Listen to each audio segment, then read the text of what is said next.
এই কম্পিটিটিভ এক্সামিনেশনে যারা কোয়েশ্চেন বানায়, সেট করেন যারা, বা যিনি, তারা কিভাবে আমাদের ঠকায়, কিভাবে ছোট ছোট নলেজগুলোর অভাবের জন্য আমরা ঠকে যাই এবং একটা নম্বর ম্যাটার করে আমাদের চাকরি পাওয়া এবং না পাওয়ার মাঝখানে।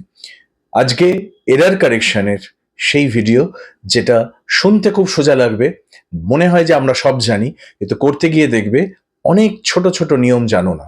দেখতে থাকো সম্পূর্ণ ভিডিওটা।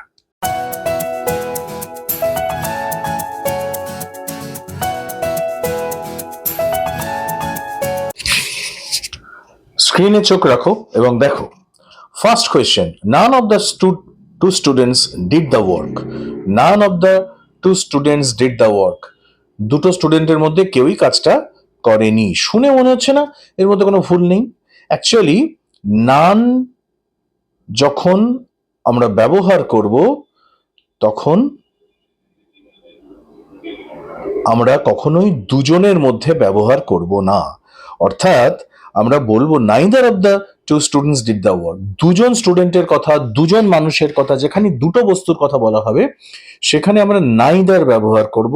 নেগেটিভের ক্ষেত্রে, পজিটিভের ক্ষেত্রে আইদার ব্যবহার করব। কোনোভাবেই আমরা নান ব্যবহার করব না। যদি আমরা নান ব্যবহার করি সেক্ষেত্রে দুটোর বেশি হলে আমরা নান ব্যবহার করব।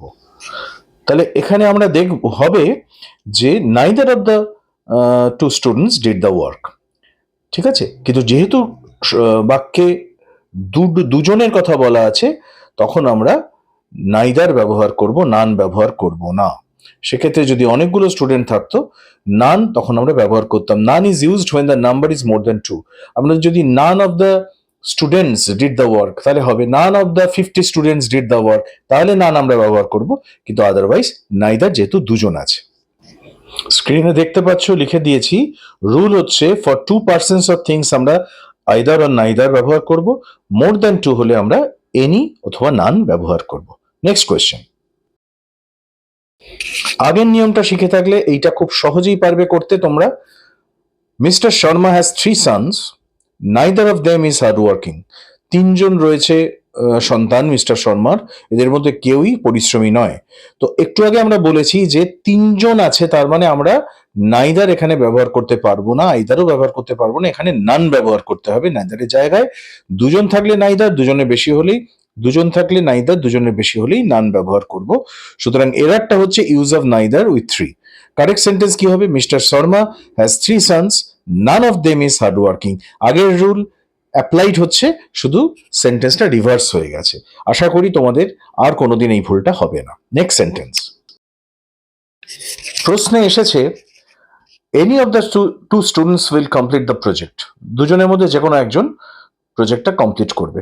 শুনতে হঠাৎ করে মনে হচ্ছে কোনো ভুল নেই। অ্যাকচুয়ালি এনিতে এনি ব্যবহারে ভুল আছে। দুজনের সাথে আমরা এনি ব্যবহার করতে পারবো না। Either of the two students will complete the project, যখনই দুজন থাকবে আইদার নাইদারে আসতে হবে। Any is used when there are more than 2 choices. দুটোর বেশি চয়েস থাকলে আমরা এনি ব্যবহার করব। When the number is exactly 2, either is used. Either বা আইদার ইজ ইউজড। রুলটা কি? রুলটা মনে রাখবে, 2 চয়েসেস থাকলে আইদার, মোর দেন 2 থাকলেই আমরা এনি ব্যবহার করব। যখনই দুটোর বেশি হবে আমরা এনি ব্যবহার করব। আর এখানে আমাদের সেই কারণে, যেহেতু দুটো রয়েছে সেহেতু আমাদের এখানে আইদার ব্যবহার করতে হতো। ঠিক আছে, পরের রুলটা দেখো। Question number 4, none of the pens is অথবা আর ওয়ার্কিং। কোনটা হবে এখানে? এখানে কারেক্ট হচ্ছে none of the pens is working. যখনই আমরা পেন্স দেখব আমাদের মাথায় আসবে যে এটা তো প্লুরাল, তাহলে আর ওয়ার্কিং করে দেবো। অ্যাকচুয়ালি সাবজেক্টটা তো পেন্স নয়, সাবজেক্টটা হচ্ছে নান। আমরা নানকে সাবজেক্ট ধরে সাবজেক্ট ভার্ব এগ্রিমেন্ট করব। নান মানে হচ্ছে যে কোনো একটি। None of the pens is working হবে। নান মানে একটা পেন। একটা পেন সবসময় সিঙ্গুলার ভার্ব নেবে, অর্থাৎ ইজ হবে।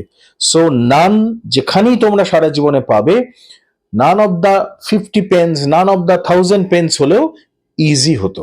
নানটা হচ্ছে সিঙ্গুলার নাম্বার। সাবজেক্টটার দিকে খেয়াল করবে, নান অফ দ্য পেন্স এখানে সাবজেক্ট, কিন্তু নান পেন্স নয়। তাহলে কি দাঁড়াচ্ছে? None means not one, so it takes singular verb. নান মানে একটা পেনও নয়, অর্থাৎ একটা পেনও ব্যবহারযোগ্য নয়। সেরকম সেক্ষেত্রে একটা পেনের কথা যেহেতু বলা হচ্ছে, in examinations the singular verb is preferred. Rule হচ্ছে নান প্লাস সিঙ্গুলার ভার্ব হবে এক্সাম পারপাসে। কথোপকথনে আমরা অনেক কিছু বলতে পারি, কিন্তু কারেক্ট গ্রামাটিক্যাল সেন্টেন্স যদি লিখতে হয় সেক্ষেত্রে আমাদের সিঙ্গুলার ভার্ব ব্যবহার করতে হবে। Question number 5, neither of them attended the function। এরপর একটা প্রশ্নবোধক ট্যাগ আসবে, কে বলে কোয়েশ্চেন ট্যাগ। সেই কোয়েশ্চেন ট্যাগে কি বসবে? কোয়েশ্চেন ট্যাগে বসাতে হবে ডিড দে, অর্থাৎ এদের মধ্যে কেউই ফাংশনটা অ্যাটেন্ড করেনি। করেছিল কি? এই যে করেছিল কি, এটাকে বলি আমরা কোয়েশ্চেন ট্যাগ। কারেক্ট সেন্টেন্সে হবে, শূন্যস্থানে হবে ডিড দে। তোমাদের প্রশ্নে দেওয়া থাকবে ডিডন্ট দে বা অন্য কিছু থাকবে, তোমরা সবসময় ডিড দে লিখতে হবে। কেন? কারণ হচ্ছে neither is a negative word. যখনই আমরা নাইদার অফ দ্য স্টুডেন্টস বা neither of the people, neither of the men বলবো, সেটা নেগেটিভ সেন্টেন্স হচ্ছে। Negative statement always takes a positive question tag. এইটা একেবারে স্বর্ণাক্ষরে নিজের মাথায় ঢুকিয়ে ফেলো। যখনই নেগেটিভ সেন্টেন্স থাকবে তখনই আমরা পজিটিভ কোয়েশ্চেন ট্যাগ করব। যেমন ধরো আমি বাংলায় যদি বলি তোমরা তো কেউই আসোনি, এসেছিলে কি? দেখো কোয়েশ্চেন ট্যাগটা কিন্তু পজিটিভ হচ্ছে। সুতরাং প্রোনাউন দেম দেতে চেঞ্জ হয়ে যাবে, নেগেটিভ স্টেটমেন্ট থাকলে পজিটিভ ট্যাগ হবে। Neither of the students attended the meeting বা function, did they? Neither of them attended the meeting, did they? Did not they হবে না, ডিড দে হবে। অর্থাৎ নেগেটিভ সেন্টেন্স হলে কোয়েশ্চেনটাকে আমরা পজিটিভ সেন্টেন্স বসাবো। নেক্সট সেন্টেন্সের রুলস খুব সহজ, কিন্তু অনেকেই আমরা হঠাৎ করে তাড়াহুড়ায় মিস্টেক করে ফেলি। Each of the students are present. প্রত্যেকটা স্টুডেন্টই প্রেজেন্ট ছিল। ইচ অফ দ্য স্টুডেন্টস যেই আমরা দেখবো মনে হবে যেটা প্লুরাল, স্টুডেন্টস এর পর তো আরই বসবে স্যার, কিন্তু আসলে সাবজেক্টটা কোথায়? সাবজেক্টটা হচ্ছে ইচ। ইচ কিন্তু সবসময় সিঙ্গুলার নাম্বার, একজনকে বোঝায়। তাহলে একজন থাকলে নিশ্চয়ই আর হবে না, সেক্ষেত্রে ইজ হবে। তা কারেক্ট সেন্টেন্সটা কি হবে? Each of the students is present. মনে রেখো ইচ, আইদার, নাইদার এগুলো সমস্ত প্রোনাউন, এবং এই প্রোনাউনগুলো সব সময় সিঙ্গুলার ভার্ব নেবে, অর্থাৎ আর নেবে না, ইজ নেবে। যদি হ্যাভ হ্যাজ এর প্রসঙ্গে আসো তাহলে হ্যাজ নেবে, হ্যাভ হবে না। আশা করছি বুঝতে পারছো। নেক্সট রুল হচ্ছে একই রকম rule, everyone have to follow the rule. Everyone সবসময় সিঙ্গুলার নাম্বারে ব্যবহার হবে, সুতরাং এভরিওয়ান হ্যাভ টুর বদলে হ্যাজ টু হবে। নো ওয়ান, এভরিওয়ান, নান, নাইদার, আইদার সব সিঙ্গুলার প্রোনাউন, সুতরাং এগুলোর পরে আমরা প্লুরাল ভার্ব বসাবো না। যদিও বেশিরভাগ স্টুডেন্টেরই এইগুলো জানা উচিত বা জানার কথা, কিন্তু অনেকেই আমরা তাড়াহুড়ার মধ্যে কিন্তু ভুল করে ফেলি। মনে রাখবে এভরিওয়ান হলেই সিঙ্গুলার ভার্ব আসবে, যদি অ্যাম ইজ আর এর প্রশ্ন আসে তাহলে ইজ আসবে, আর যদি হ্যাভ হ্যাজ এর প্রশ্ন আসে তাহলে সবসময় হ্যাজ আসবে। So correct sentence should be everyone has to follow the rules. Next, তাকে সাহায্যের জন্য কিছুই করা হয়নি, nothing were done to help him. এইখানে ভুলটা কোথায়? নাথিং ওয়ার ডান, নাথিং সবসময় সিঙ্গুলার ভার্ব হিসাবে আমরা, সিঙ্গুলার সাবজেক্ট হিসাবে আমরা ধরবো। Nothing was done to help him আমরা লিখব। Nothing is always a singular pronoun. নাথিংটা কি? নাথিং, এভরিথিং, ইচ এগুলো কি? সব প্রোনাউন, এটা মাথায় রেখো। এরকমও প্রশ্ন আসতে পারে এখানে নাথিংটা কোন parts of speech? Parts of speech মনে রাখতে হবে, নাথিং কোনো কিছুর বদলে বসাচ্ছি আমরা, যেটা আমরা এখনো জানি না, কোনো কিছুই করা হয়নি, অর্থাৎ কোনো কিছুর বদলে আমরা নাথিং বসাচ্ছি, সুতরাং নাথিংটা নাউনের বদলে বসছে প্রোনাউন। এই নাথিং প্রোনাউনটা সবসময় সিঙ্গুলার, সুতরাং it will always take a singular verb. Nothing was done to help him. Next, everything are ready for the meeting. So everything is always a singular pronoun, সুতরাং everything এর সঙ্গে একটা singular verb আসবে। Everything is ready for the meeting, মনে রাখবে everything, nothing এগুলো সব singular. Anybody are allowed to enter the room. এই রুমে যে কাউকে ঢুকতে দেওয়া হয়। এখানে বুঝতেই পারছো যে এনিবডিটা একটা সিঙ্গুলার প্রোনাউন, সুতরাং এনিবডি ইজ। একটু আগেই বলেছি যে এভরিবডি, নোবডি, এনিবডি, এনিবডিটাও কিন্তু সিঙ্গুলার প্রোনাউন। সুতরাং আমরা সবসময় সিঙ্গুলার ভার্ব ব্যবহার করব, আর এর বদলে এখানে আমরা ইজ ব্যবহার করব।